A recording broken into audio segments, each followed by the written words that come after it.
Errenteriako Berdintasun Kontseiluak badaramatza hainbat urte alduntze eskola antolatzen. Aurtengoa izango dugu gure laugarren edizioa edo kurtsoa. Hasiera emateko nahi horrekin antolatu dugu gaurko jardunaldia.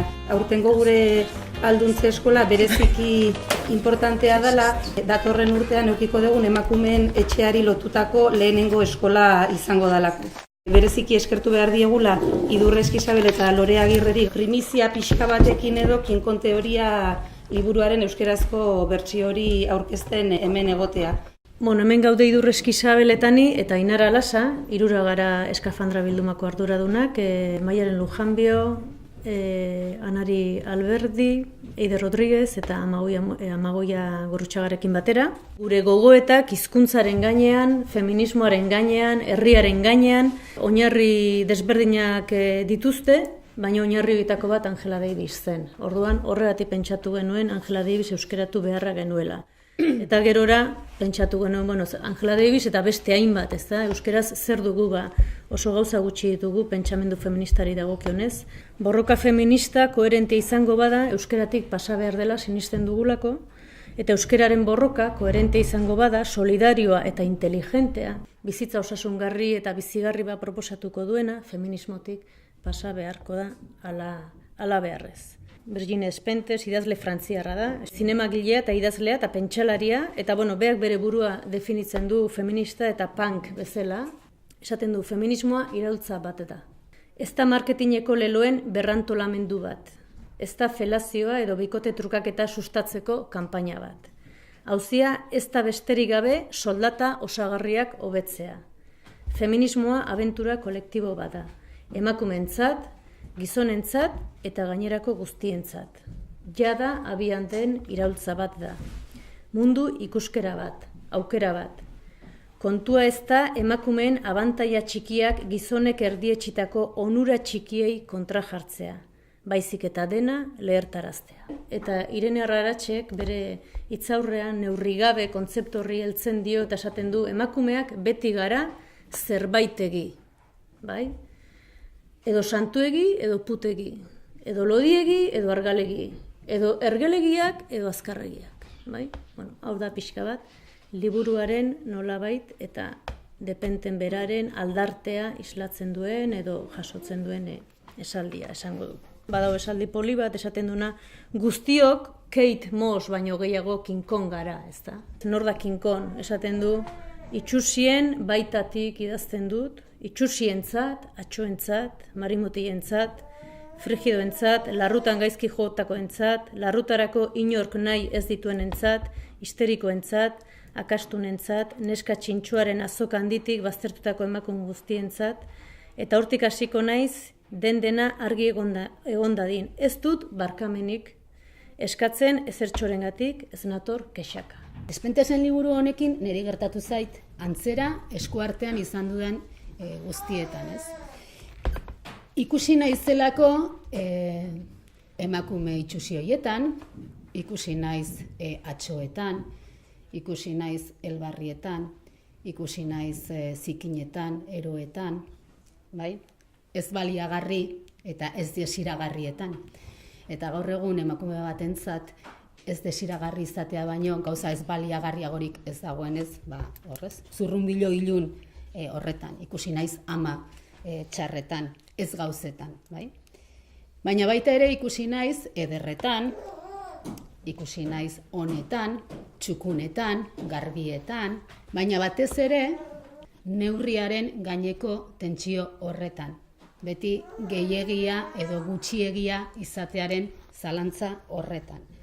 Emakume feminista, emantzipatu, askatu, nere burua neukan hori, erabat gorputz, arautu, normalizatu eta ondorioz normalizatzaile ikustea. Tentsio normalizatzaile horretan etengabe. Horre egiten duen gogoeta guztia, maskulinitateaz, feminitateaz eta azken baten gure sexu genero antolaketaz egiten duen gogoeta guztiaren oinarrien badago bere bizipen bat. Autostop egin nuen, bortxatu egin ninduten. Autostop egin nuen berriz. Bortxaketa hartan, labana bat nerama nire tedi zamarra gorri zuriaren sakelan. Labana hura aixi samar astintzen nuen, garai oroar nahasi haietan. Ohitu nintzen arekin eta nire modura baliatzen ikasi nuen.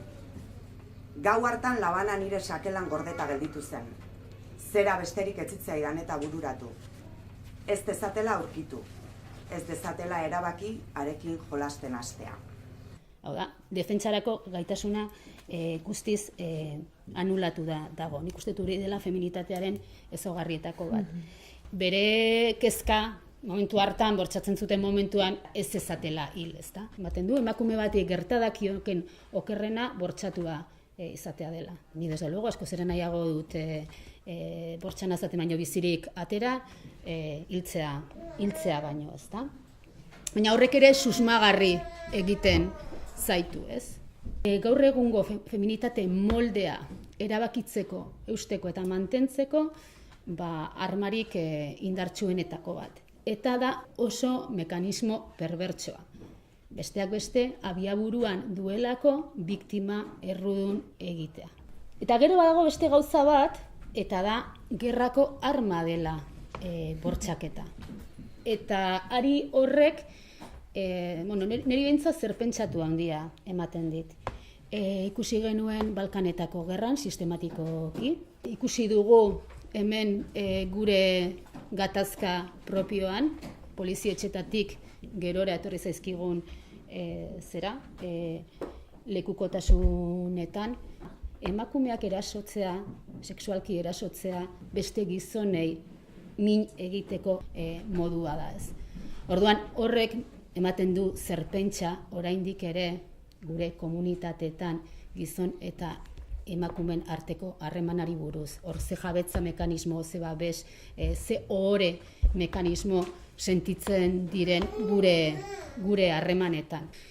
Bortxaketaren perbertsioaren oinarria dela biktima errudun bihurtzen dela, eta errudun bihurtzen da estigmatizazio horren guztiaren ondorioz. Eta horren oinarrian badago indartze bat, eta da esatea, bortxatu izan naiz eta zer, bai?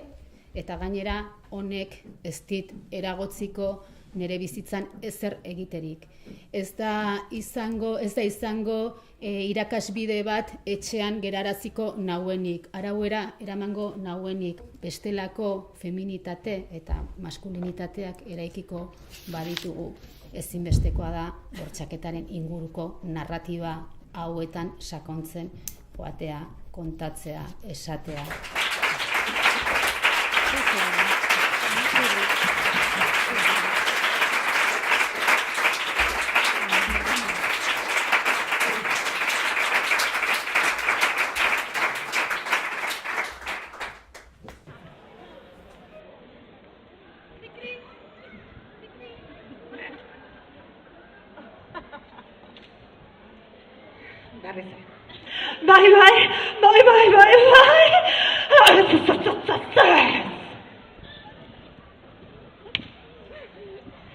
Aizu, igual trasladua eskatuko deut horrea sartuko gara, ezta? Oteizak esaten zuen, Oteiza ezautuko zute, ezta? Oteizak esaten zuen, Euskaldun bakoitzaren barruan 200 urtetako apaiza dola. Eta nik esatet, Oteizak, beste askok eta askok bezala, Euskal Herrian erdila aztuzulatze, monjak ere egon badaude, ezta? Orduan, ariketatxo bat proposatuko dizuetola hasteko. Baina, animatueno. Itxi dena begik,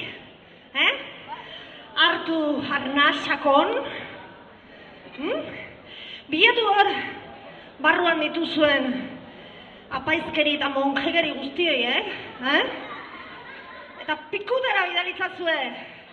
Eta barrun daun putatasuna, heldu fuerte.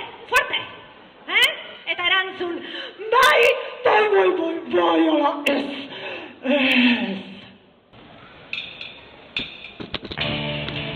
Donostiako,